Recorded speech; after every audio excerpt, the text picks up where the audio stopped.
Nessa aula de hoje, nós vamos falar sobre variável aleatória contínua. O primeiro aspecto que nós temos que nos atentar é que a variável aleatória contínua, ela vai assumir valores reais.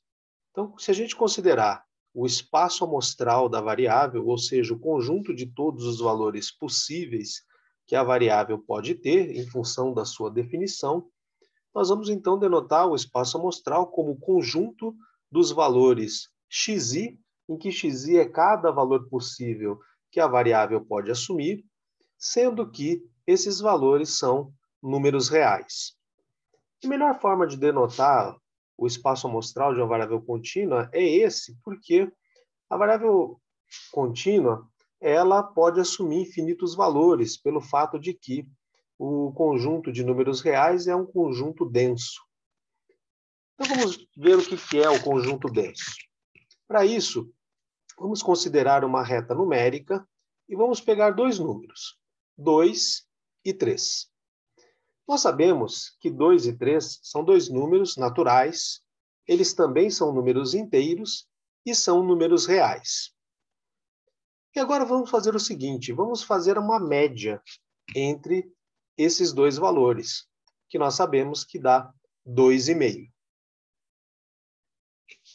E aí também nós podemos fazer uma outra operação, outro cálculo de média, que é a média entre 2,5 e 3, que vai dar 2,75. A particularidade que existe nesses cálculos é que esses outros dois valores que foram obtidos por cálculos de média, 2,5 e 2,75, eles são valores reais. Nós vemos claramente que eles não são números naturais e eles não são números inteiros. Ou seja, eles não são números, os valores 2,5 e 2,75, eles não são números que pertencem ao conjunto de números naturais e nem ao conjunto de números inteiros, mas pertencem ao conjunto de números reais. Bem, com isso a gente consegue entender o que é um conjunto numérico denso, que é aquele conjunto numérico para o qual, se nós pegarmos dois valores quaisquer desse conjunto e, por exemplo, dois valores seguintes um do outro nestes conjuntos.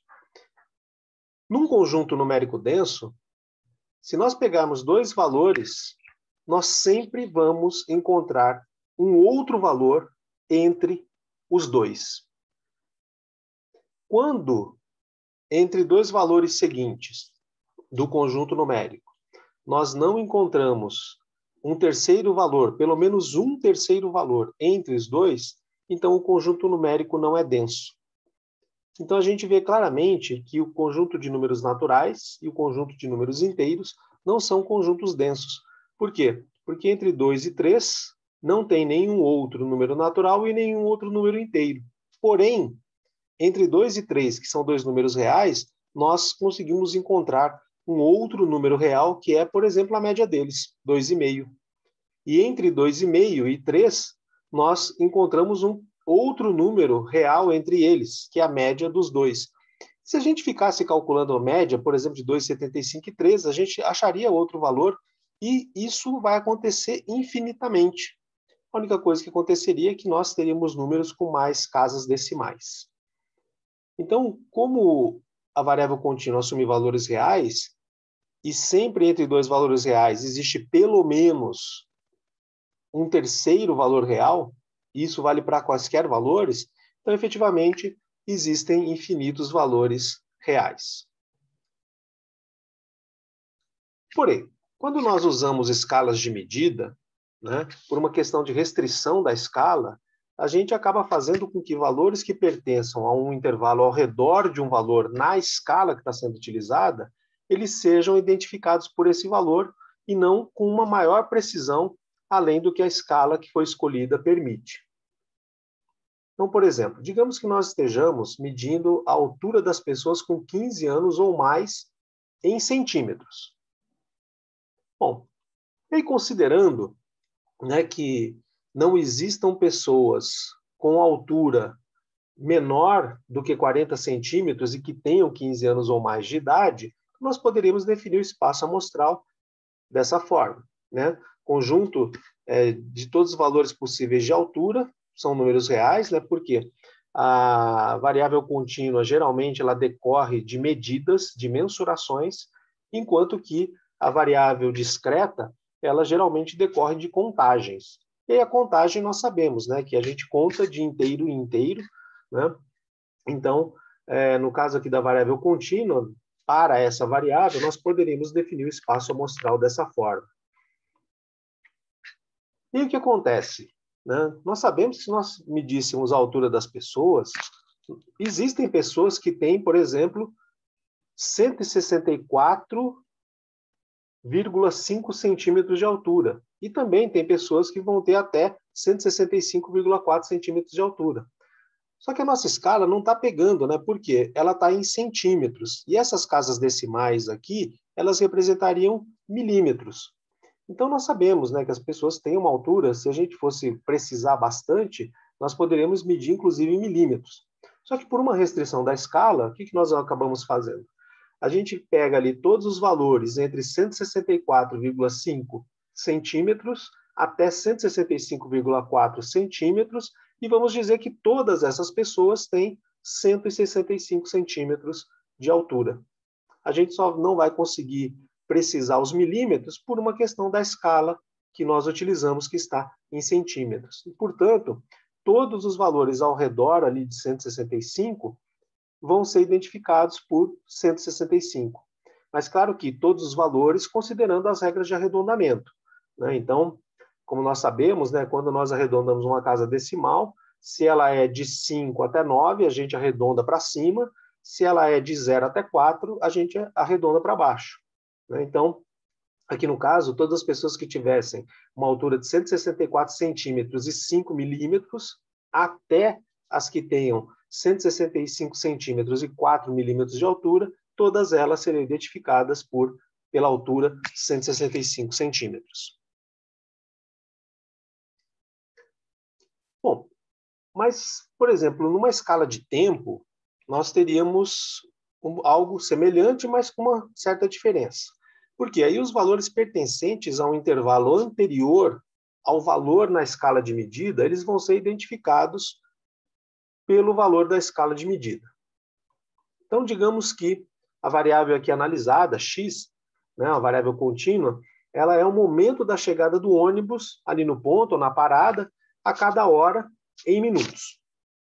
E vamos supor também que, né, então a variável tem ali o seu conjunto de possíveis valores, né, que são valores reais, porque o tempo é contínuo, variando entre 0 até o 10º minuto da hora. Né? Então, digamos que esse ônibus ele só passa de hora em hora e sempre entre o minuto 0 e o minuto 10 de cada hora.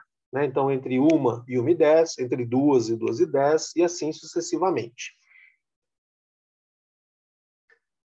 Só que o que vai acontecer?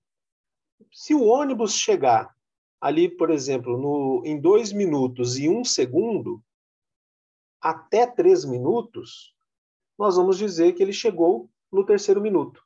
Né? Nós não vamos reconhecer os segundos, os décimos, os centésimos, os milésimos de tempo, simplesmente porque nós decidimos medir o tempo por uma escala em minutos. Então, efetivamente, a gente vai acabar considerando uma série de valores que não são exatamente 3, mas como se fossem equivalentes ou iguais a 3. Então, numa representação gráfica, né, em termos da probabilidade do ônibus chegar num determinado minuto desses 10 minutos possíveis, então nós teríamos a seguinte situação. Né? Aqui no eixo horizontal, nós vamos ter o tempo medido em minutos, né?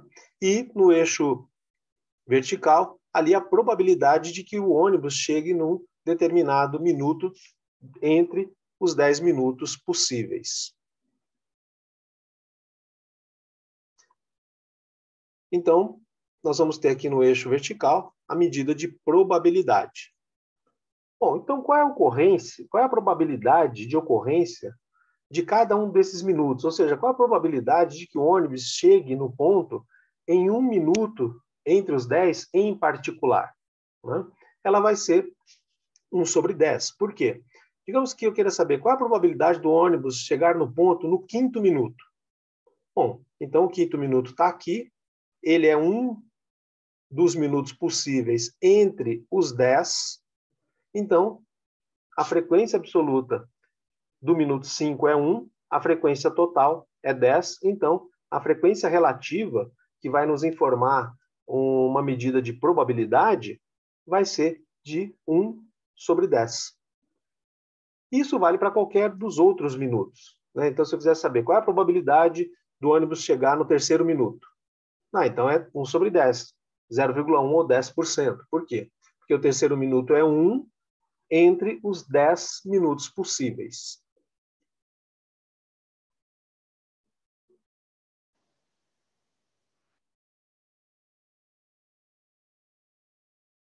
Mas cabem 2 observações sobre a maneira de medir uma variável contínua. A primeira delas é que seus valores vão ocorrer por intervalos de valores.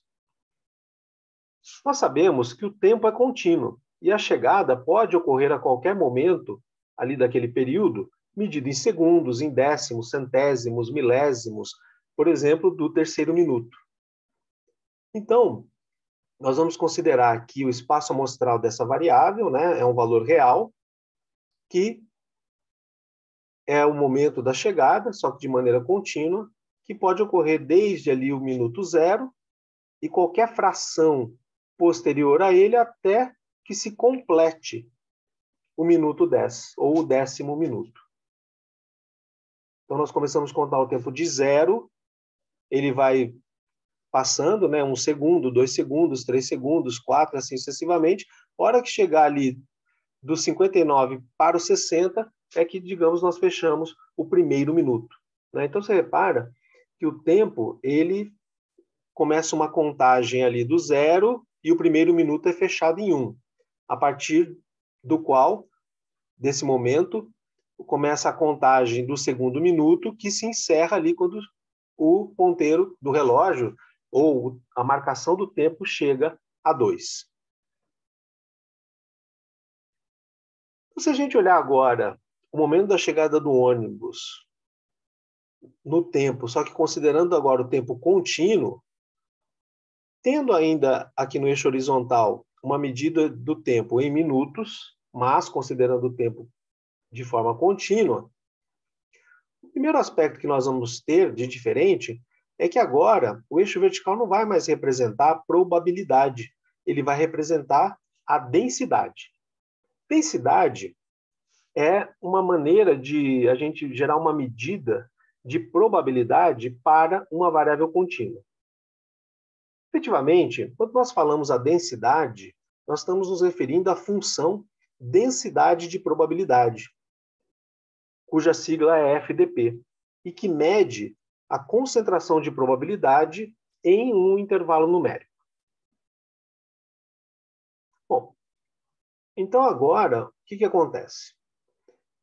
Digamos, a densidade ou a probabilidade de ocorrência de um determinado minuto, mas medido um minuto por intervalo, então, a densidade de probabilidade do momento de chegada estar entre um instante do tempo aqui da escala medida em minutos e o posterior, ou seja, t e t mais 1, vai ser também 1 sobre 10. Isso vai acontecer porque nós vamos considerar todos os valores, desde a menor fração posterior ao minuto 2 até o minuto 3 exato, como se fossem o 3º minuto, ou seja, que o valor da variável fosse 3. Só que agora, nós não estamos pensando que o tempo acontece de maneira discreta, nós só estamos fazendo uma aproximação por conta da escala de medida. Então, ou seja, o que significa esse intervalo de tempo aqui, que é o momento da chegada do ônibus no ponto, ali no 3º minuto? Aí nós vamos estar olhando, contando o tempo, desde aqui, ó, logo depois do 2, repara que o 2 não está aqui na área que foi destacada, né? A linha tracejada do 2 está fora dela, e aí ela considera todos os instantes de tempo que vão de 2 até 3. Né? Então, aqui no gráfico, aqui no eixo horizontal, onde tem a parte inferior aqui da área que está destacada em azul, nós temos uma representação visual do que é esse intervalo aqui. Então, agora nós estamos falando qual é a probabilidade, ou a densidade de probabilidade de chegar ali no intervalo do terceiro minuto. E aí, como nós vamos ter um intervalo para o terceiro minuto, nós vamos ter também para o primeiro. Como nós estamos pensando a ocorrência do tempo por um intervalo de minuto, né? Se a gente quiser saber qual é a densidade de probabilidade de ocorrência de um intervalo particular, que começa ali numa fração, logo depois de um minuto exato, até o valor do minuto exato posterior, nós vemos que, por ter medido o tempo por minutos, nós vamos ter 10 áreas dessas azuis aqui, uma para cada intervalo de minuto. Como nós estamos querendo saber qual é a densidade de probabilidade de que o ônibus chegue em um dos intervalos, então a gente sempre vai ter o valor 1 sobre 10. Por quê? Se a gente quiser saber qual é a densidade de probabilidade do ônibus chegar ali no intervalo do terceiro minuto. Bom, terceiro minuto ocorre apenas uma vez, que é a sua frequência. Porém, nós temos 10 intervalos possíveis, de minuto a minuto. Então, o intervalo de 3 é 1, entre 10 possíveis, então a densidade de probabilidade ela é 10%, ou 1 sobre 10, ou 0,1. E claro, você pode estar achando, bom, então qual é a diferença que tem ali para a medida de tempo de maneira discreta? Né? É que na discreta, a gente pode se perguntar qual é a probabilidade do ônibus chegar no minuto 2, no 3, no 4, sempre em minutos inteiros. Agora, se a gente fizer o tratamento como uma variável contínua, a gente consegue fazer um cálculo, como, por exemplo, esse aqui, ó, que seria a densidade de probabilidade do ônibus chegar entre 4,4 minutos até 6 minutos e meio. Agora nós podemos fazer um cálculo de probabilidade que envolve frações de tempo que a medida discreta não permitiria. E aí, com isso, em vez de representar a probabilidade de ocorrência pelos pontos, que é o que se faz quando se adota uma escala discreta, na escala contínua, como nós podemos considerar frações do tempo, então, agora a medida de probabilidade vai ser representada aqui por essa reta.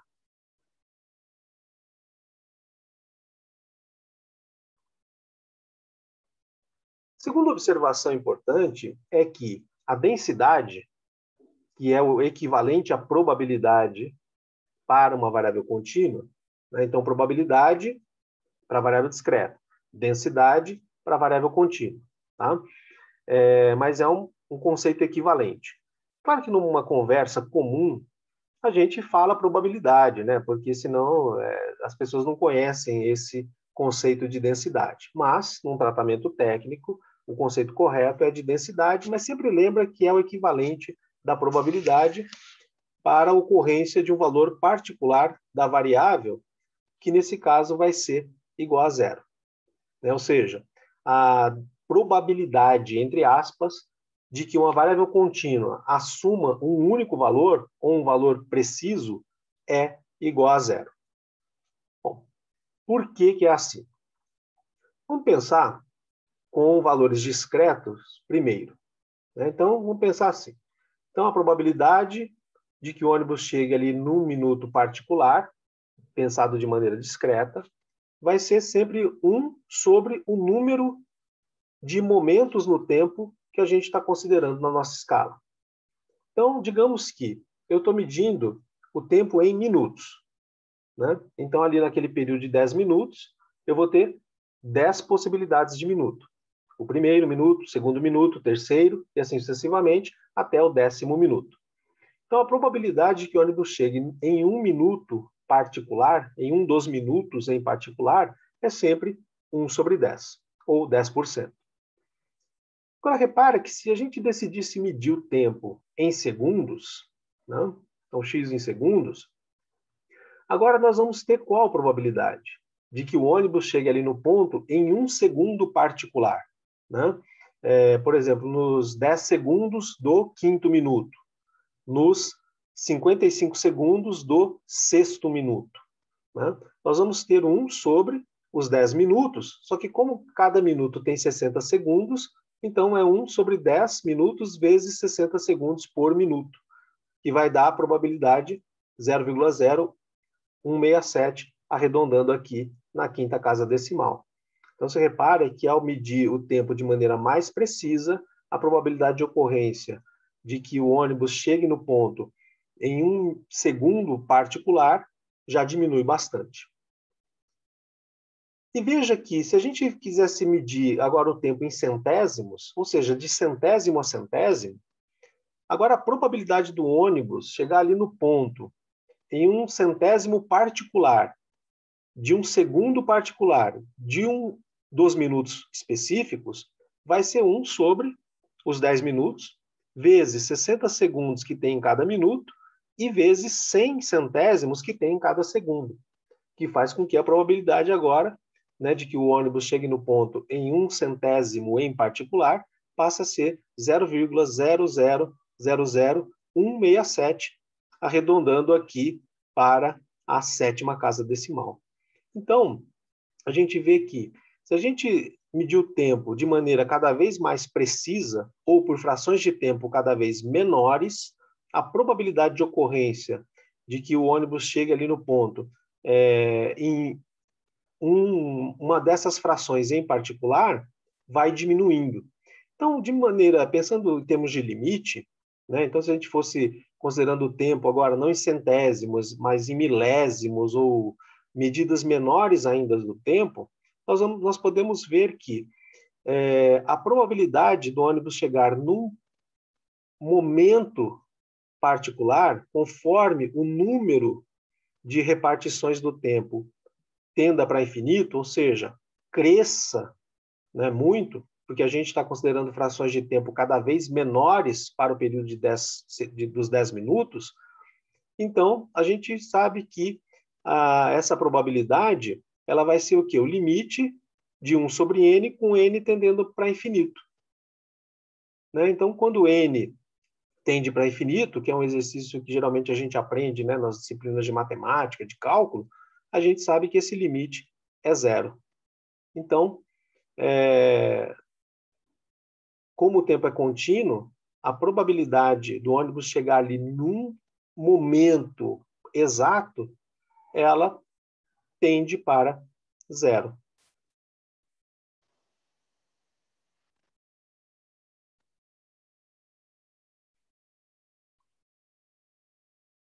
Com isso, a gente pode passar agora para a definição do que é uma variável aleatória contínua.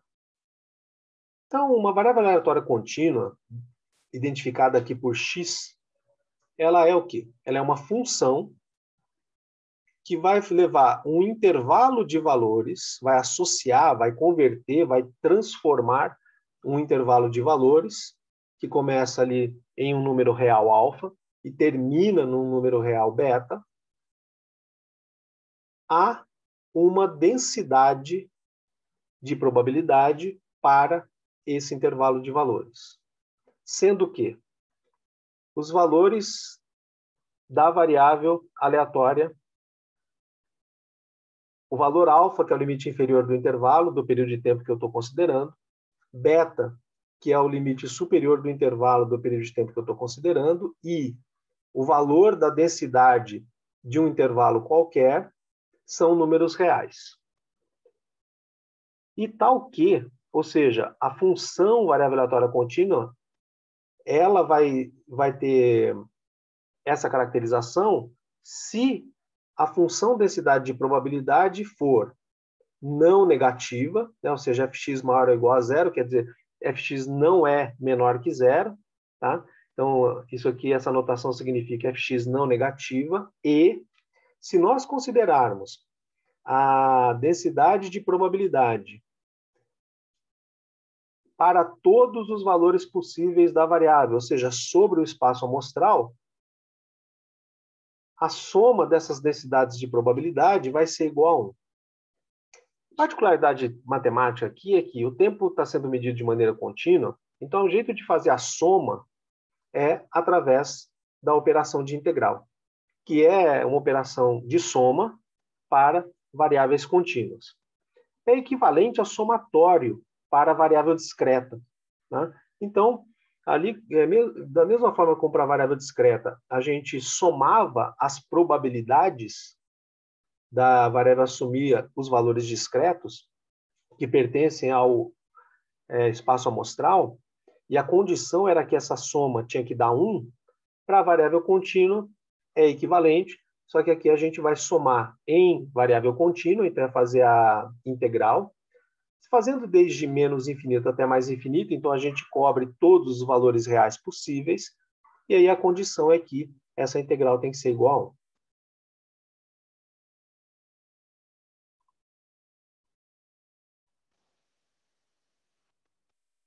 Uma pergunta que a gente pode fazer é, se essa função que está aqui representada abaixo, ela é uma função de densidade de probabilidade. Bom, ela está definida como fx igual a 1 sobre 10, se a variável estiver entre o valor 0 e o valor 10. E fx vai ser igual a 0 se a variável tiver valores menores do que 0 ou maiores do que 10. Né? Então, repara aqui, a gente pegando aqui os intervalos, né? Nós temos aqui somente números reais, 0 e 10 são números reais. O valor que a função fx pode ter ou é 1 sobre 10 ou é 0, também são dois números reais. Né? E x, nós estamos dizendo, é um valor entre 0 e 10, portanto é um número real. X é menor que 0, é um número real. X maior que 10 é um número real. O que nós não sabemos ainda é se essa função satisfaz aquelas duas condições para uma caracterização de uma função como uma função densidade de probabilidade. Então, o que nós queremos saber, em primeiro lugar, é se fx é não negativa. Bom, então, aqui nesse ponto, vocês podem parar o vídeo para fazer a avaliação. Eu vou continuar apresentando. Então, a gente repara o seguinte, vamos olhar para a própria função. Né? Então, ali, da própria definição da função, nós vemos que fx é igual a 1 sobre 10, que é essa parte aqui da definição da função, e 1 sobre 10 claramente é um valor maior que 0. Ou então, fx ela é igual a 0, que é a parte aqui de baixo. Então, nós temos fx é maior que 0 ou igual a 0, o que nós anotamos como fx maior ou igual a 0. Então, claramente, pela própria definição da função, ela satisfaz a primeira condição de ser não negativa. Agora vamos examinar a segunda condição, que é que a integral da função fx sobre o seu espaço amostral tem que dar igual a 1. Lembrando que quando a gente faz uma integral de uma função, a gente sempre coloca assim, a integral, né, de uma função dx. dx é um diferencial de x, tá? Uma variação muito pequena do valor da variável x e necessariamente diferente de 0. Então, nós temos que fazer o quê? Nós temos que calcular essa integral, né? Usando aquelas técnicas de integração que a gente aprende nas disciplinas de cálculo e de matemática. Então, nossa tarefa é calcular essa integral. Bom, a primeira coisa que a gente tem que fazer, partindo dessa definição geral, né? Caracterizar o que é a definição específica. Então, ou seja, vamos dar valores aqui para os limites inferior e superior da integral e para a função fx. Bom, aqui no caso, né, a gente vê o seguinte, a gente não precisa fazer a especificação para fx igual a zero. Por que que não precisa? Tá? Porque se a gente pegar aqui, ó, fx igual a zero, 0 vezes dx vai dar zero. Tá? Porque embora a gente não tenha dito qual é o valor de dx, dx é diferente de zero, tem que ser diferente de zero. Então, se fx for igual a zero, multiplicando qualquer valor dx diferente de zero, nós sabemos que quando o zero está multiplicando qualquer outro valor, o resultado do produto é sempre zero. E a integral de zero é zero. Tá? Então, a gente não precisa se preocupar com essa parte aqui de fx igual a zero. A gente só vai se preocupar com a parte fx maior do que zero.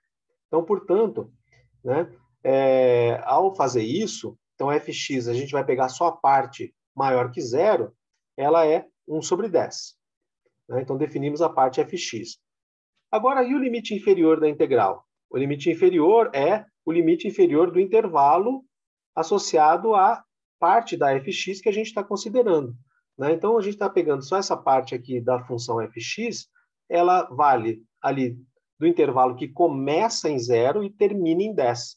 Portanto, por começar em 0, 0 é o limite inferior da integral.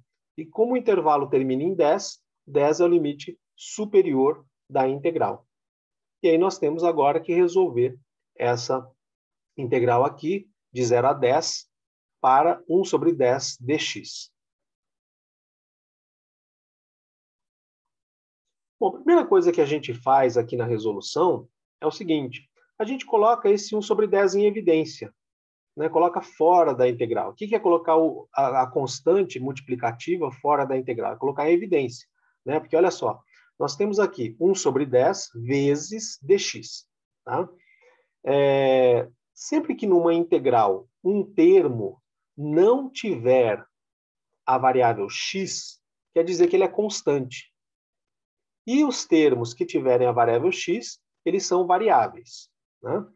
Então, lembra que quando a gente viu o somatório, quando eu tinha ali o somatório de uma constante multiplicando a variável x, a gente podia colocar a constante em evidência em relação à soma? Então, é a mesma coisa aqui, só que é para integral. Né? Então, sempre que a gente tem uma constante multiplicando uma variável, a gente pode colocar a constante em evidência em relação à integral, que aqui no caso é que a gente fala mais comumente, né, de colocar para fora da integral. E aí nós vamos ficar com 1 sobre 10 vezes a integral de 0 até 10 de dx. Bom, mas aí como é que eu vou resolver essa integral? Né? Então, agora eu vou recorrer a uma das técnicas de integração, que é chamada da potência reversa. Então, existe uma regra de integração que é chamada regra da potência reversa, cuja especificação genérica é essa aqui. Né? Então, eu tenho ali a integral de alfa até beta, de x elevado a uma potência k, dx. Né? Então, de acordo com essa regra, como é que a gente vai executar essa integral? Nós vamos fazer assim. Né? A gente vai pegar x, k, e vai somar 1 na potência k. E vai dividir pela potência k mais 1. Tá? Se a gente fizer isso, a gente resolve essa integral. Só que essa integral ela é uma integral definida. Por quê? Porque ela está definida aqui para um limite superior até um limite superior. Ou seja, quando nós fazemos essa representação, nós estamos falando assim, ó, quero fazer uma soma de uma variável contínua desde o valor alfa até o valor beta. Então, a primeira parte é essa. Vamos especificar o que é que foi integrado. É x elevado à potência, repete a potência k, mais 1, dividido por k mais 1. Só que aí nós temos que calcular esse valor para o intervalo de integração que vai de alfa até beta. Como é que nós vamos representar isso? Dessa forma aqui, ó. Né? Nós vamos dizer que nós vamos fazer esse cálculo desde alfa até beta. Bom, e agora, o que nós temos que fazer então? Agora nós temos que, pelo chamado teorema fundamental do cálculo, eu tenho que substituir beta no lugar de x e fazer isso menos alfa no lugar de x. né? Então, se eu fizer isso, primeiro eu vou fazer o seguinte, eu vou colocar beta no lugar de x. Então, vai ficar assim, ó, né? Então, eu coloquei esse beta aqui no lugar do x, vai ficar beta elevado à potência que está ali no x, k mais 1. E x está dividido por k mais 1, então fica dividido por k mais 1 também. Aí, depois disso, eu vou fazer menos, e agora eu vou fazer a substituição de x pelo limite inferior da integral, alfa. Então, onde tem x, eu vou colocar alfa. Vai ficar assim, ó, alfa elevado a k mais 1, dividido por k mais 1. É a chamada regra da potência reversa para integração. Bom, então aqui no caso, né, ao fazer ali a integral de alfa até beta de dx, né, nós temos que lembrar o seguinte, né, que dx está multiplicado por 1. Né? Tudo está multiplicado por 1. Só que multiplicação por 1 é o chamado elemento neutro da multiplicação. Então, como não muda nada multiplicar por 1, a gente nunca coloca, né, esse 1 multiplicado. Né? Mas, para fazer a integral, a gente teria que ter ali uma integral da variável, porque a gente só pode integrar uma variável. Né? E aqui no caso, dx é o diferencial da variável. Bom, então precisamos saber, então onde é que está a variável ali na integral de alfa, desde alfa até beta de dx? Na verdade, o x está aparecendo dessa forma aqui, ó, como x elevado a zero. Porque x elevado a zero é 1. Né? Nós sabemos, nós aprendemos em matemática, né, que quando a gente eleva um número a zero, o resultado é 1. Lembra que x é uma variável contínua. Uma variável contínua assume valores, né? E qualquer valor elevado a zero vai ser 1. E 1 vezes dx vai ser quanto? Dx. Né? Então, a gente sempre tem que lembrar disso. Se o x não está aparecendo, na verdade ele está, só que está elevado a zero. A gente só não está mostrando porque x elevado a zero é 1, e 1 vezes qualquer coisa, e neste caso aqui, 1 vezes dx é dx. Né? Aí fica fácil, porque agora basta fazer o quê?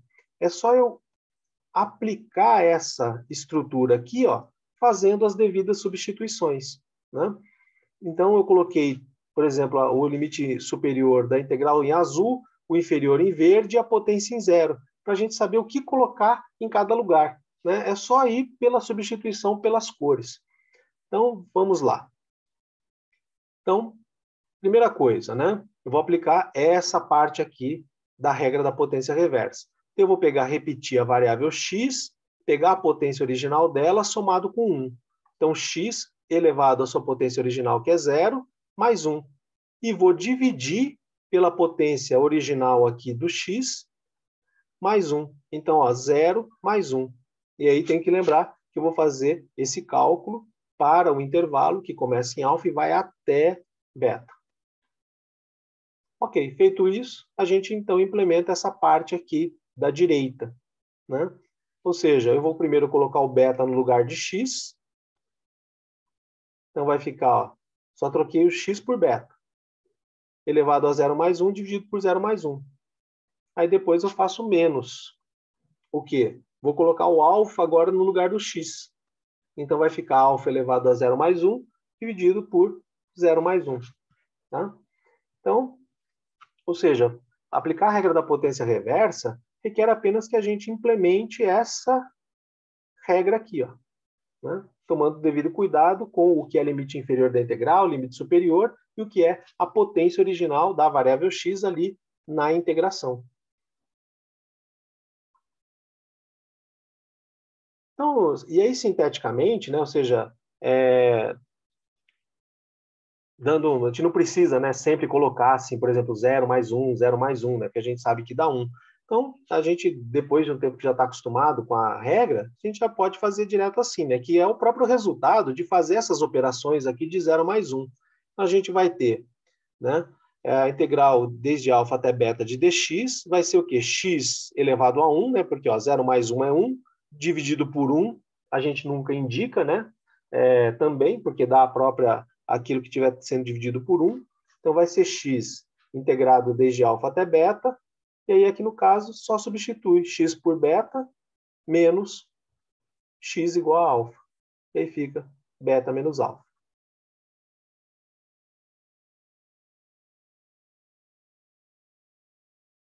E no caso específico do exercício que a gente está resolvendo, né, alfa é igual a 0, beta é igual a 10. Bom, então, como que a gente faz aquela integral que a gente queria fazer, que era a integral de 0 a 10 de dx? Né? Faz assim, ó, só implementa essa parte aqui, ó, essa especificação, trocando beta por 10, alfa por 0. Então, vai ficar integral ali de x de 0 até 10, e o resultado vai ser quanto? Vou pegar x igual a 10 menos x igual a 0. É assim que vai ser feita essa integral.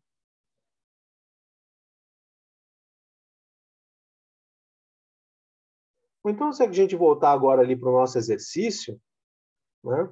Então, nós tínhamos 1 sobre 10 vezes a integral de 0 até 10 de dx, que nós acabamos de ver que vai dar, a integral de 0 a 10 de dx vai dar 10 menos 0. Então, né? 1 sobre 10, que é a constante aqui que está multiplicando, vezes x integrado de 0 até 10. A integração de x de 0 até 10 é o quê? 10 menos 0. Então, se a gente pegar ali a nossa constante multiplicativa que nós já tínhamos, né? 1 sobre 10 vezes 10 menos 0, então isso vai dar 1. E com isso, a gente vê o seguinte, né? Que aquela função fx que nós temos, ela é não negativa, nós analisamos aqui na primeira condição, e a sua integral sobre todos os valores possíveis dá 1. Portanto, a função fx satisfaz as duas características necessárias para que ela seja chamada, então, de uma função densidade de probabilidade. E, por isso, esta função fx ela é uma função densidade de probabilidade.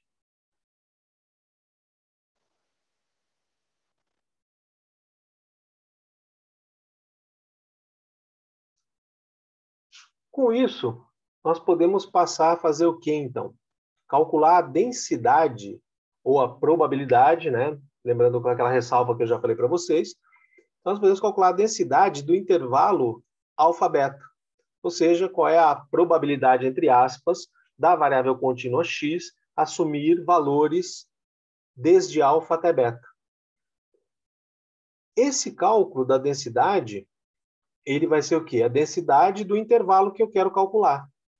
Eu quero saber qual é a densidade de probabilidade do intervalo de valores da variável x, que começa em alfa e termina em beta.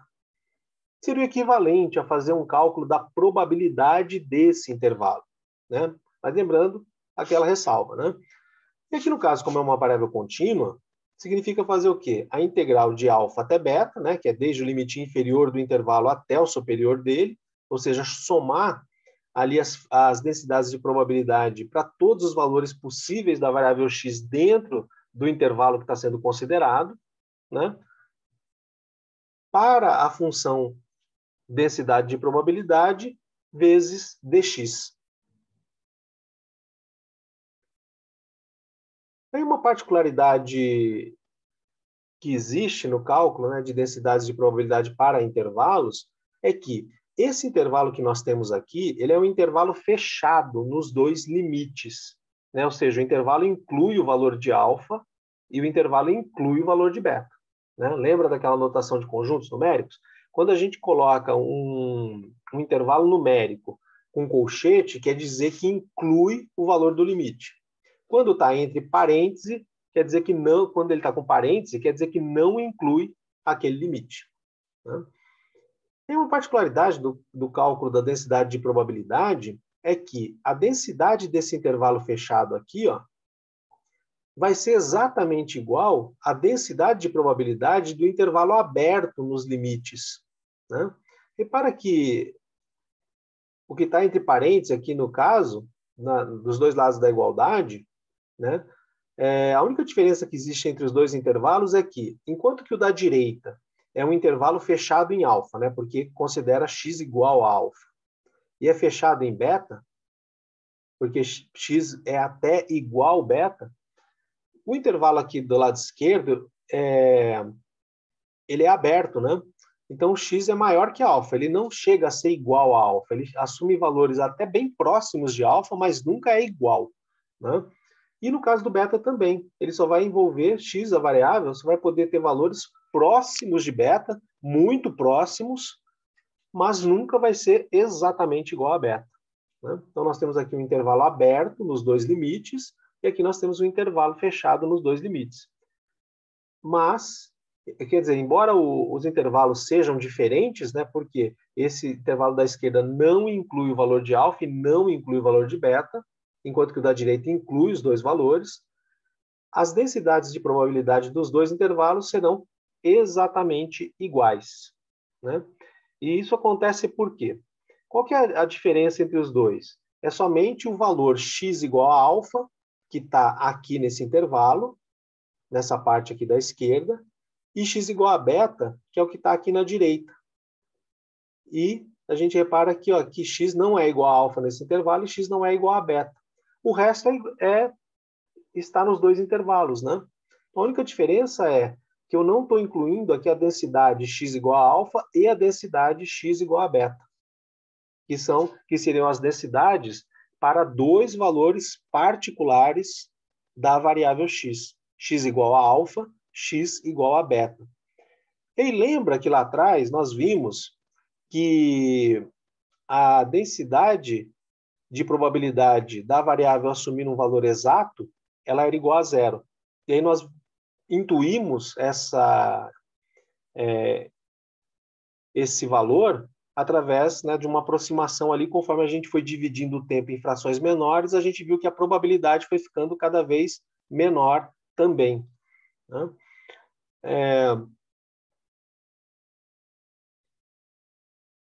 Então, aqui no caso, vamos calcular a densidade para o intervalo de 3 até 5, para aquela função de densidade que nós já estávamos utilizando. Então, vamos fazer o cálculo dessa densidade, né? Então, nós vamos partir aqui da definição, sempre assim, né? E, de novo, aqui nesse ponto, se você quiser parar o vídeo para poder fazer o cálculo e depois ver como é que é para comparar, seria interessante. Bom, agora fazendo o cálculo, como é que eu vou começar? Primeiro, vou pegar a definição. O que eu quero calcular? Eu quero calcular a densidade de um intervalo, né? Então, se fosse um intervalo genérico, que vai de alfa até beta, o cálculo da densidade seria assim, né? Eu vou fazer a integral de alfa até beta da função fx que me foi fornecida, que é essa aqui no caso, dx. Ok. Bom, depois eu faço o quê? Eu faço as devidas adaptações para o problema que eu estou resolvendo, né? Então, eu não estou resolvendo um problema genérico de alfa até beta, de uma fx qualquer. Não, eu estou resolvendo uma integral, né, para cálculo da densidade do intervalo, que começa em 3, que tem limite inferior igual a 3, e vai até 5, ou seja, um intervalo que tem limite superior igual a 5. Então, o limite inferior aqui do intervalo para o qual eu quero calcular a densidade de probabilidade, ele vai ser o quê? O limite inferior da integral. E vai ser o alfa. E o limite superior do intervalo, para o qual eu quero calcular a densidade de probabilidade, vai ser o beta, ou seja, o limite superior da integral. Então, essa integral genérica aqui, ela é a integral de 3 até 5. E também não de uma fx qualquer, mas de uma fx específica, né? E lembrando que a gente sempre só vai pegar a parte da fx que for diferente de zero, né? Especificamente for maior que zero. E essa parte é o quê? É 1 sobre 10. Então, a gente substitui fx por 1 sobre 10. Então, calcular a densidade do intervalo de 3 até 5 é calcular a integral de 3 até 5 de 1 sobre 10 dx. Para fazer esse cálculo, a gente aplica o quê? A regra lá da potência reversa, como nós fizemos antes. Só que antes a gente fez por um alfa e um beta geral. Aqui a gente tem valores particulares que são 3 e 5. Né? Ou então, primeira coisa, eu coloco a constante multiplicativa, né, para fora da integral, coloco ela em evidência, né, lembrando que sempre que um termo ali multiplicativo não tiver a variável x, ele é constante. Os termos que tiverem x são variáveis. tudo que for constante multiplicativa, a gente consegue colocar em evidência em relação à integral, que é fazer o quê? É colocar para fora da integral. Então, eu coloquei 1 sobre 10 aqui para fora da integral, fica a integral de 3 até 5 dx. E aí, a gente cai naquele caso que a gente já resolveu, né? A gente vai ter que essa integral aqui, ela vai ser resolvida ali pela regra da potência reversa, né? Então, tem lá uma integral de alfa até beta, de um x elevado a k dx. O que eu faço?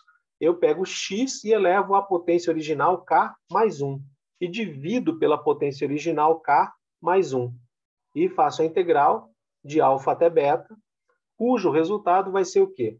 Primeiro, eu substituo x por beta, então fica beta elevado a k mais 1 sobre k mais 1, menos, aí eu substituo x por alfa.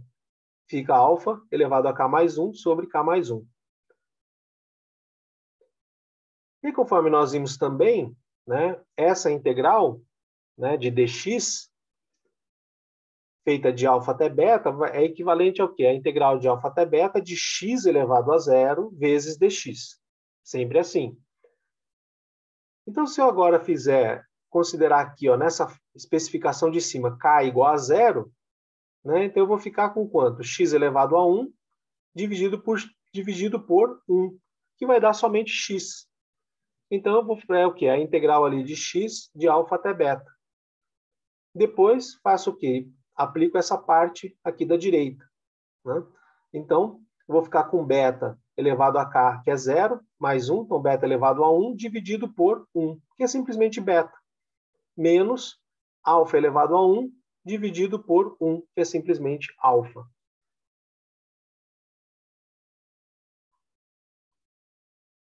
Então, aqui para os nossos valores em particular, né, que nós temos, então, alfa é 3, beta é 5, repara que eles estão nas mesmas cores, né, para que a gente saiba as equivalências. Então, se eu implementar essa especificação aqui, que é geral, para essa que é particular, em que alfa é 3, beta é 5, né? Então, eu vou ter que a integral, né, de alfa até beta de dx, no nosso caso aqui do exemplo, é o quê? A integral de 3 até 5 de dx. Que vai significar o quê? Realizar essa operação. Calcular x de alfa até beta.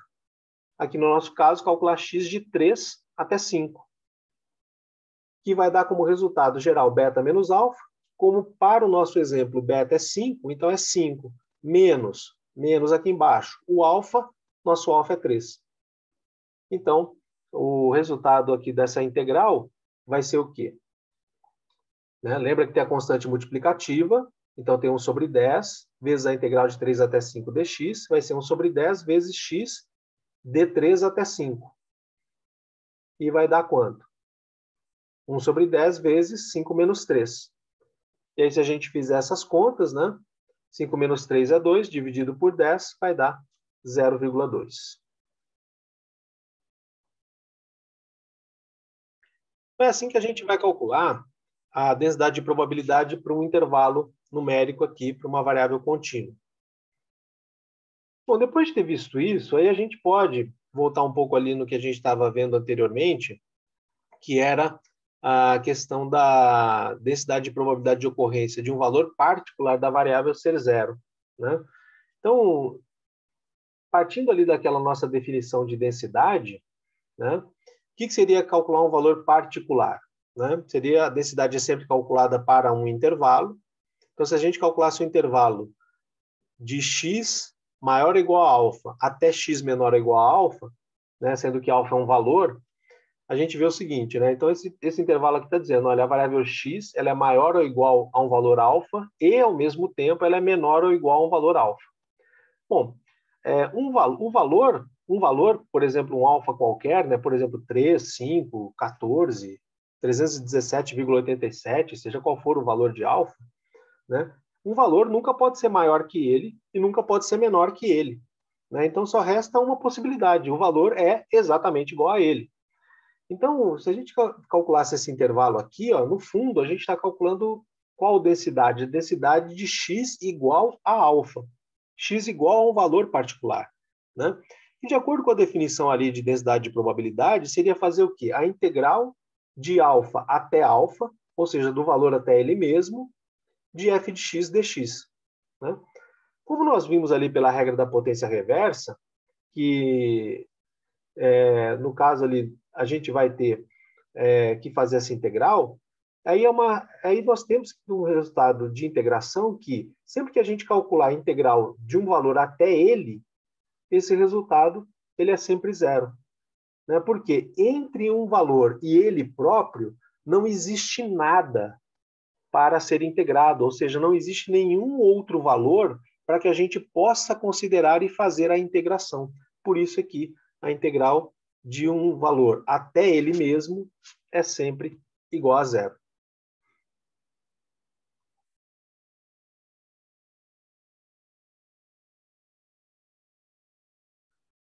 Feito isso, agora a gente pode calcular um parâmetro muito importante para variáveis, que é a esperança.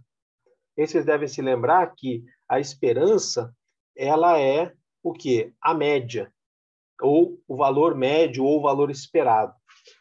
E no caso aqui de uma variável contínua, a esperança de uma variável x, ela vai ser definida, ou vai ter o seu cálculo definido, pela integral de menos infinito até infinito, tá? Que é uma maneira geral da gente dizer o seguinte, olha, eu vou fazer a integral sobre todo o espaço amostral da variável.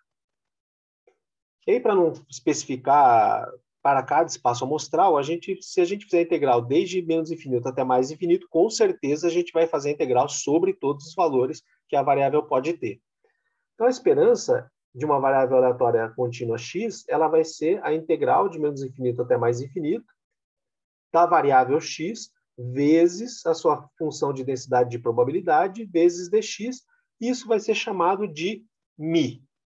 Tá? Que é a letra grega que é usada genericamente para simbolizar a esperança, ou o que a gente conhece mais comumente como média.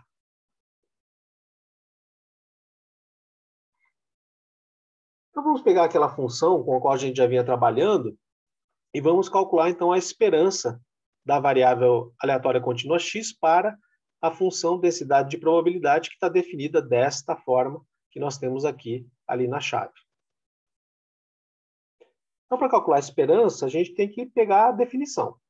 Né? Então, a definição geral é essa. Só que aí a gente tem que fazer como a gente fez antes. Né? Agora a gente tem que adaptar essa definição geral para o caso particular. Né? Ou seja, para o nosso limite inferior particular, limite superior particular, para a nossa função densidade de probabilidade particular. Né? Então, fazendo as devidas adaptações, a gente vai chegar ali na especificação para esse caso que a gente está calculando. De novo, se vocês quiserem parar o vídeo para poder especificar antes e ver depois se fica igual, seria interessante. Mas eu vou seguir com a apresentação. Então, no nosso caso, né, nós vemos ali que o intervalo relevante para a variável é de 0 a 10, né, porque é o único intervalo para o qual a função densidade de probabilidade é maior que zero. Né? E, nesse intervalo, a função de densidade de probabilidade é 1 sobre 10. Né? Então, essa definição genérica aqui, ela fica, o limite inferior é 0, superior é 10, x está aqui, fx é 1 sobre 10 e dx está aqui também. Bom, de novo, nós temos x vezes 1 sobre 10 vezes dx. Então, temos três termos ali se multiplicando. X é variável, dx também é variável. Por quê? Porque eles têm x. 1 sobre 10 não tem x, então é constante. Como é uma constante que multiplica, a gente faz o quê? Coloca em evidência em relação à integral, como a gente fez antes. A única diferença é que antes só ficava dx na integral, agora fica x dx. Mas a gente faz da mesma forma com as constantes. Mas lembro que somente constantes multiplicativas. Tá? Se tivesse ali mais uma constante, que é uma constante aditiva, ou menos uma constante, né? Então a gente não pode colocar essa constante que está sendo somada ou subtraída, a gente não pode pôr em evidência. A gente só pode pôr em evidência constantes multiplicativas ou constantes que estejam dividindo, né? Porque a operação de divisão é, de certa forma, uma operação de multiplicação inversa.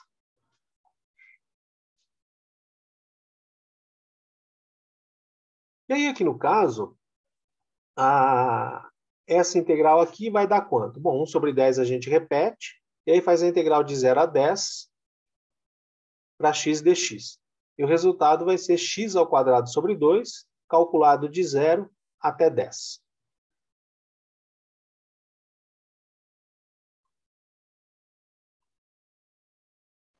Bem, mas eu cheguei, né, nesse resultado. Bom, de novo, aí a gente vai pegar o quê? Vai usar a regra da potência reversa. Né? Então, relembrando, regra da potência reversa é a integral de alfa até beta de x elevado a k vezes dx. Isso aqui vai dar o quê? X elevado a k mais 1, dividido por k mais 1, integrado de alfa até beta.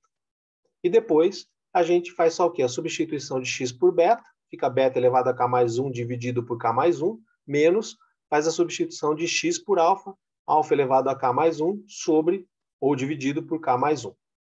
Né? A única coisa que a gente tem que fazer aqui é identificar, no nosso problema particular, quem é alfa, quem é beta e quanto é k. Então, né? Só que aqui, no caso, nós temos também, não temos aquela integral de dx, nós temos uma integral de x dx. Né? Mas é muito parecido, né? Só que agora a gente pega, então, converte a integral de alfa até beta de x dx para a integral de alfa até beta, x sem potência explícita, é sempre x elevado a 1, né? Que a gente nunca explicita, porque a gente sabe que qualquer variável ou qualquer número elevado a 1 é ele mesmo, então não muda nada, né? Quando a gente faz potência de 1, então a gente nunca coloca. Mas, né, um número que não tem potência explícita quer dizer que a potência dele é 1. Né? Então, vou colocar aqui explicitamente para ficar fácil de enxergar como é que a gente vai adaptar essa especificação genérica aqui de cima para o nosso caso aqui mais particular. Né? Então, a integral de x dx, de alfa até beta, vai dar o quê? X elevado à potência original, k, só que agora k é 1, mais 1, dividido pela potência original, 1 mais 1, integrado de alfa até beta. Aí depois eu faço o quê? Eu substituo x por beta menos x substituído por alfa. Então, se eu colocar aqui beta no lugar de x, vai ficar beta elevado a 1 mais 1 sobre 1 mais 1, menos, aí substituo x por alfa. Alfa elevado a 1 mais 1 sobre 1 mais 1. Bom, e se a gente fizer, então, essas operações de soma ali daqueles valores, né, que são bem simples, eu posso ver que a integral de alfa até beta de x dx vai ser o quê? Vai ser x ao quadrado sobre 2, né? Tá aqui, ó, x, 1 mais 1, 2, dividido por 2, então x ao quadrado sobre 2, de alfa até beta. E isso vai ser igual que a beta, aí eu somo aqui, ó, beta elevado a 1 mais 1, beta ao quadrado, sobre 2, menos alfa elevado a 1 mais 1, alfa ao quadrado, dividido por 1 mais 1, 2. Pronto, aí está resolvido, né? Essa integral de x dx. Foi assim que eu passei dessa etapa aqui, 1 sobre 10, integral de 0 a 10 de x dx, e eu vi que isso era 1 sobre 10 vezes x ao quadrado sobre 2, calculado de 0 até 10. Bom, feito isso, substituo, né? Então, vai ficar ali o beta ao quadrado dividido por 2, menos o alfa ao quadrado dividido por 2. Né? Só que o nosso beta é 10, nosso alfa é 0. Né? Coloquei ele sobre um único denominador, né? Porque o denominador é igual aqui para os dois. Né? Então, para deixar mais simples, coloquei os dois sobre o mesmo denominador. E aí, se a gente fizer essa conta, né, que está ali, eu tenho 10 ao quadrado dividido por 2, e depois multiplicado por 1 sobre 10. Fazendo as contas, a gente chega no valor 5. Então, é assim que a gente calcula a esperança de uma variável aleatória contínua para essa função de densidade de probabilidade para esse intervalo aqui que está especificado. Bom, mas além de calcular a esperança, é interessante também calcular a variância, né? Porque a esperança vai dar a média, só que a média, por concentrar, né, todos os valores em um único, ou representar todos os valores possíveis em um único, ela acaba omitindo a dispersão, né, a maneira como as variáveis estão espalhadas, né, como os valores estão separados. Né?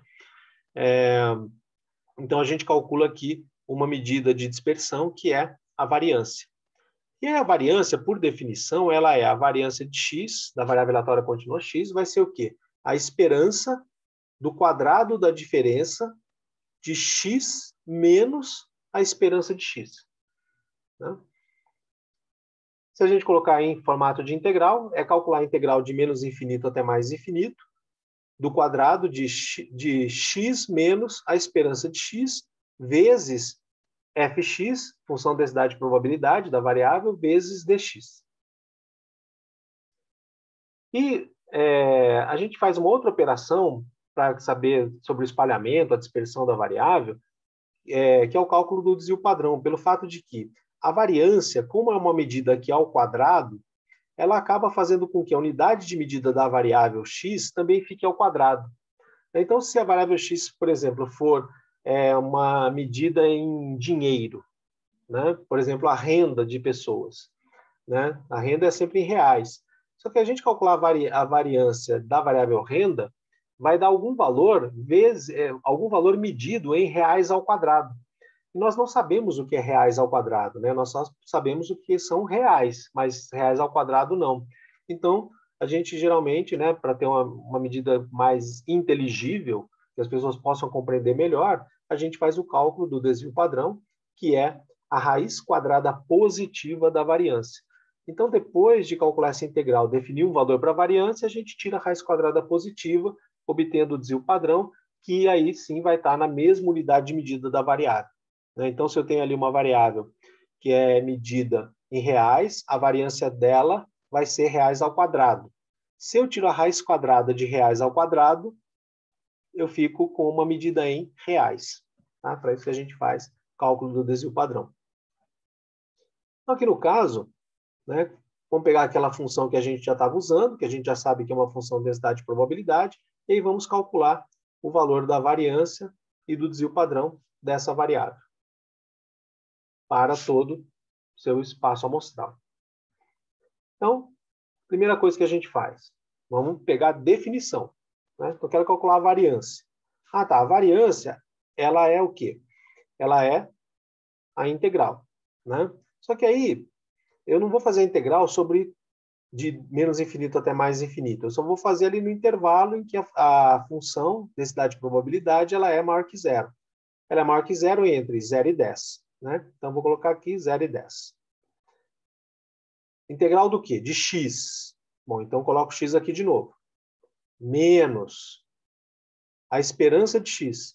Esperança de x, nós acabamos de calcular no exercício anterior. Deu 5. Né? Então, coloco aqui 5 no lugar. Pronto. E aí, tudo isso, essa diferença está ao quadrado. Vezes fx.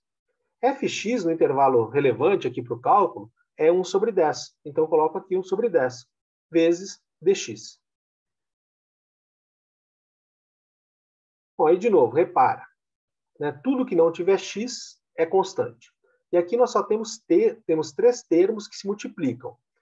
Esse termo aqui, ó, que está dentro do parênteses, ele tem x, então ele é variável. Esse segundo, que é 1 sobre 10, não tem x, ele é constante. E dx tem x, é variável também. Então, como nós temos aqui uma multiplicação de fatores, nós podemos colocar os constantes em evidência em relação à integral. Então, posso colocar 1 sobre 10 para fora da integral ou colocar em evidência. Assim. Então, coloco aqui 1 sobre 10 em evidência, repito a integral de 0 até 10, só que aí eu vou resolver o quê? Aqui eu tenho um quadrado da diferença. É um produto notável, né, que a gente aprende também nos cursos de matemática. E o quadrado da diferença ele é calculado como? Eu pego aqui o primeiro termo, x, e elevo ao quadrado. Então, x ao quadrado. Aí, menos 2 vezes o primeiro termo vezes o segundo. Então, eu vou ter 2 vezes x vezes 5. Né? Que vai dar quanto? 10x. E mais o segundo termo aqui ao quadrado. 5 ao quadrado, 25. Né? E aí tinha dx multiplicando tudo. Bom, mas aí como calcular essa integral? Né? Então, vamos ver. Para calcular essa integral que nós temos aqui no nosso caso, ali para resolver o nosso exemplo, nós vamos ali da nossa integral que nós temos, né? E vamos primeiro usar uma propriedade, que é a propriedade da soma e da diferença de integrais, né? Então, diz que uma integral de uma diferença é a diferença das integrais e que a integral de uma soma é a soma das integrais. Bom, então, como é que eu vou implementar isso? Então, eu tenho minha constante multiplicativa aqui, né? E vou usar a regra da potência reversa para a integração, né? Então, a primeira coisa, vamos resolver essa parte aqui, ó. Então, aqui é a regra da potência reversa, que a gente já usou anteriormente, né? Então, vamos primeiro converter a integral nesse formato para esse aqui. Então, primeira coisa, vamos usar aquelas regras de soma e diferença de integrais. A integral de uma diferença é a diferença entre as integrais. A integral de uma soma é a soma das integrais. Então, nós vemos aqui, ó, que nós temos uma diferença entre dois termos e depois temos uma soma entre termos. Então, por isso que a gente precisa dessas regras de soma e de diferença para a integral. Então, primeira coisa, vou repetir a minha constante multiplicativa, 1 sobre 10. E aí, agora eu vou começar a separar as integrais ali pelaquela regra de diferença, regra de soma. Então, a primeira coisa vai ser o quê? Eu faço a integral de 0 a 10 do primeiro termo, x ao quadrado, só que lembra que tudo que está entre parênteses aqui está multiplicado por dx. Tem a integral de 0 a 10 de x ao quadrado dx. Né? O primeiro termo aqui, ó. Só que aí tem um menos entre o x ao quadrado e o 10x. Então, eu vou fazer o quê? Menos a integral desse segundo termo aqui, ó, de 10x dx. E aí depois eu tenho mais. Aí vai ficar mais a integral de 0 a 10 de 25 vezes dx. Tá? Então, separo os termos em integrais individuais.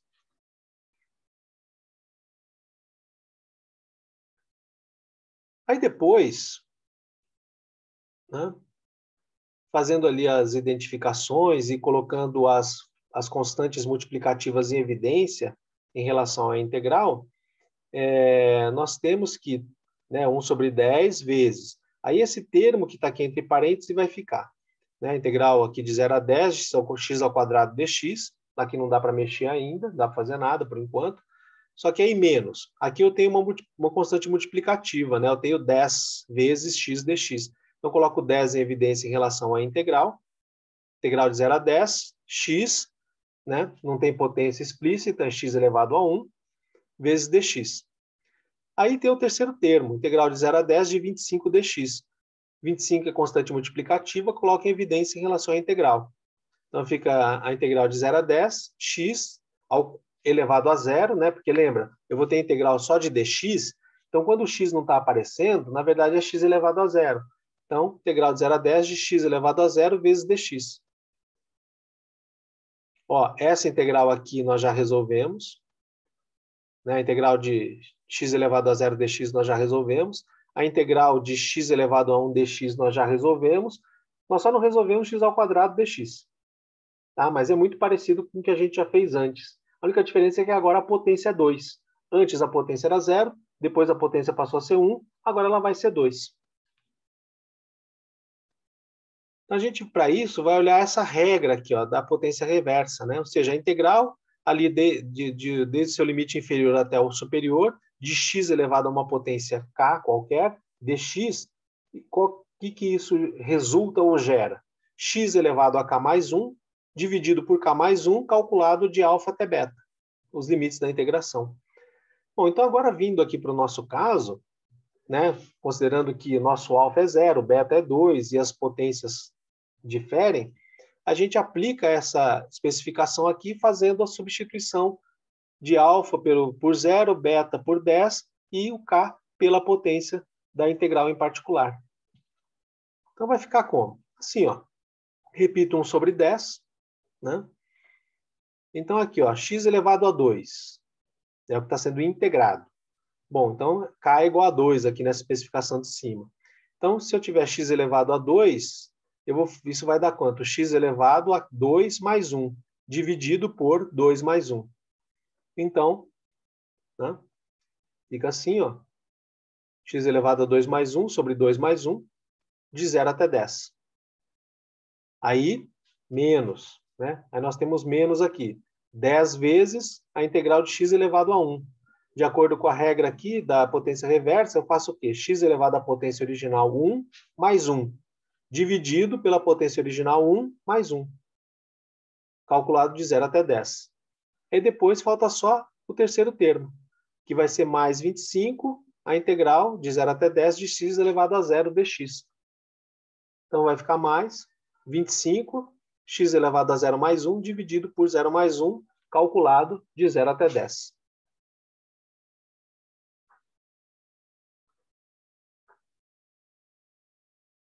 Bom, aí agora a gente tem que resolver, né? Tem que aplicar o cálculo ali de 0 até 10. Antes disso, né, só vamos somar ali as potências, né? Para ficar mais sintético. Né? Então, toda essa representação entre parênteses é igual a essa que está aqui embaixo, né? Então, vai ser 1 sobre 10 vezes x ao cubo dividido por 3, calculado de 0 até 10, menos 10 vezes x ao quadrado dividido por 2, calculado de 0 até 10, mais 25 vezes x elevado a 1 dividido por 1, calculado de 0 até 10. Aqui eu coloquei, né, a divisão por 1 bem explícita para manter as estruturas, para que fique fácil a compreensão de como é que faz o cálculo, né? Naturalmente, depois que a gente pega o jeito, certas etapas a gente omite, né? Porque é muito rápido fazer, a gente não precisa ficar fazendo a anotação ali da conta, né, explícita. Mas aqui é só para ficar mais didático. Bom, agora vamos calcular, né, esses valores ali para o intervalo de 0 até 10. Então, partindo ali do último termo que nós tínhamos, né, e lembrando lá da regra da potência reversa, então a gente já chegou aqui na implementação da regra nessa fase. Agora falta a gente fazer o quê? A fase posterior, né, que é colocar o beta no lugar do x. Então, eu vou ficar com beta elevado a k mais 1 sobre k mais 1, menos colocando o alfa no lugar do x. Alfa elevado a k mais 1 sobre k mais 1. Né? Então, aqui eu vou resolver todo esse termo que está dentro do parêntese a partir daquela especificação ali da direita. Né? E aí lembra que eu coloquei cores equivalentes para cada termo, né? Ou seja, o que é azul então o beta aqui é o 10, né? O alfa é o 0, e as potências, aí elas mudam, né? Dependendo do termo aqui da integral, mas as cores são iguais justamente para mostrar o que está entrando no lugar do que. Bom, então, só fazer as contas, né? Então, ali no caso, 1 sobre 10 vezes, aí vamos resolver aqui o primeiro termo. X ao cubo dividido por 3, calculado de 0 até 10. Né? Então, primeira coisa, coloco 10 no lugar de x, e aí faço menos alfa no lugar de x. Né? Então, se eu fazer as substituições, então 10 aqui no lugar de x vai ficar 10 ao cubo dividido por 3, menos 0 elevado ao cubo dividido por 3. Aí vem o segundo termo. Né? Aí vai ficar menos 10 vezes 10 no lugar de x, 10 ao quadrado, sobre 2. Menos 0 no lugar de x, 0 ao quadrado sobre 2. E aí falta agora o terceiro termo, né? Que é esse aqui, ó. Então, coloco primeiro 10 no lugar de x, e aí faço menos 0 no lugar de x. Só que eu já tenho 25 multiplicando, então fica 25, que multiplica, né? 10 elevado a 1 sobre 1, menos 0 elevado a 1 sobre 1.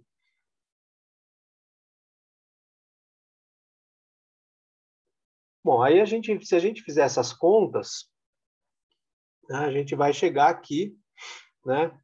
Esse termo aqui, 0 elevado a cubo é 0, né? Então a gente não precisa se preocupar com ele. Né? O único termo a ser calculado é o 10 ao cubo sobre 3. Ali para o segundo termo, nós também temos, né, 10 ao quadrado sobre 2, menos 0 ao quadrado sobre 2, só que 0 elevado a qualquer número é sempre 0, então a gente também anula, né, não precisa dele. E o mesmo vai acontecer no terceiro termo com aquela parte aqui, menos 0 elevado a 1, dividido por 1. Né? Então, toda parte ali elevado a zero, né, quer dizer, de zero elevado a qualquer valor, é sempre zero, a gente descarta. E pronto, a gente fica ali com os valores que são necessários, né? Se a gente fizer, então, esses cálculos aqui, a gente vai chegar ali no valor da variância. Então, voltando ali para o ponto em que nós havíamos parado, né, ali no nosso cálculo, que aqui foi só para mostrar como é que eu parto daquela especificação para a mais específica, né? Então, voltando ali onde a gente estava, né, como implementar essa integral, aí, né, seria o equivalente, aqui eu pus de uma maneira mais sintética, um pouco diferente do que está lá, né, porque lá eu dividi integral por integral, aqui eu coloquei o cálculo das integrais resolvidas de 0 a 10, todas juntas, tá? Mas significa a mesma coisa. E aí, se a gente lembrar, eu terminei ali o cálculo numérico, né, nessa etapa. 1 sobre 10, que multiplica 10 ao cubo sobre 3, menos 5 vezes 10 ao quadrado, e mais 25 vezes 10, que vai dar 8,3. 8,3 é a variância. Aí vamos ver e como é que eu vou calcular, então, o desvio padrão. Para calcular o desvio padrão, a gente tem que fazer o quê? A raiz quadrada positiva desse valor aqui, de 8,3. Na verdade, isso aqui é 8,333, né, uma dízima, mas eu já arredondei para a primeira casa para ficar mais fácil aqui para a gente. Então, se eu fizer o cálculo da raiz quadrada positiva de 8,3, vai dar aproximadamente 2,88. Depende um pouco de quantas casas decimais, né, cada pessoa usou ali no cálculo.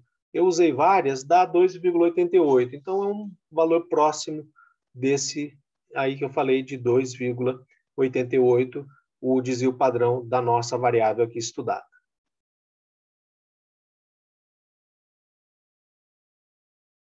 Bom, e com isso, eu termino aqui a exposição dessa aula sobre variável aleatória contínua.